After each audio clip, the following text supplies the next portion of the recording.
it felt like we were trying to make, or members in the media or shows were trying to make a big deal that Shador Sanders wasn't throwing at the combine. And I reminded my audience the quarterbacks taken in the first round last year didn't throw at the like it's not necessarily a big deal. You throw at your pro day. Cam Ward, the same thing. What about those who did throw at the combine? Did anybody stand out for good or bad reasons?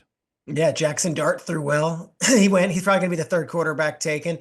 Last year I was at the combine and Caleb Williams didn't throw and he didn't do any of the workouts, but he was like the hype man for the group and he was around and he was present. And everyone that I spoke with was like, you see Caleb at the combine? He didn't throw, but gosh, I love that about him. He's up and down. I was there on Saturday on the field and Cam Ward is not throwing or running, but Cam Ward is talking to all the different quarterbacks, hyping them up. And then when Xavier Restrepo, his wide receiver, was about to do the wide receivers drills, Cam Ward starts throwing him passes. So it's almost like he is warming up. He's not doing it. And Shador Sanders was electric also on the sidelines. The truth of the matter is Quinn Ewers threw well.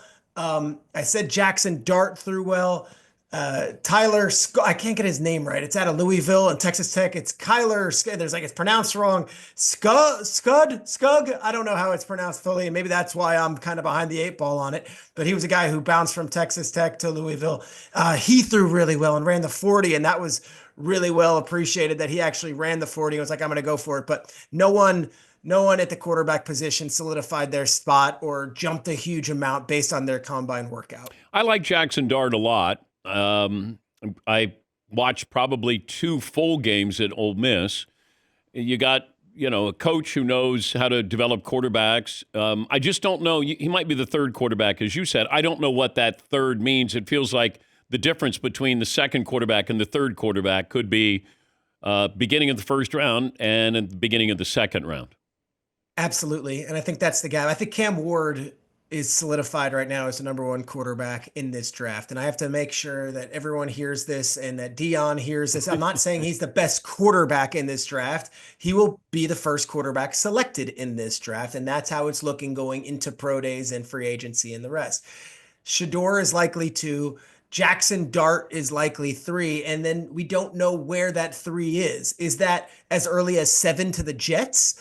Or is that 34 to the Giants? We don't know. As we do know in the history of the draft, quarterbacks and their values go up and up and up until the fact that we have 6 taken in the first 12, like we did last year.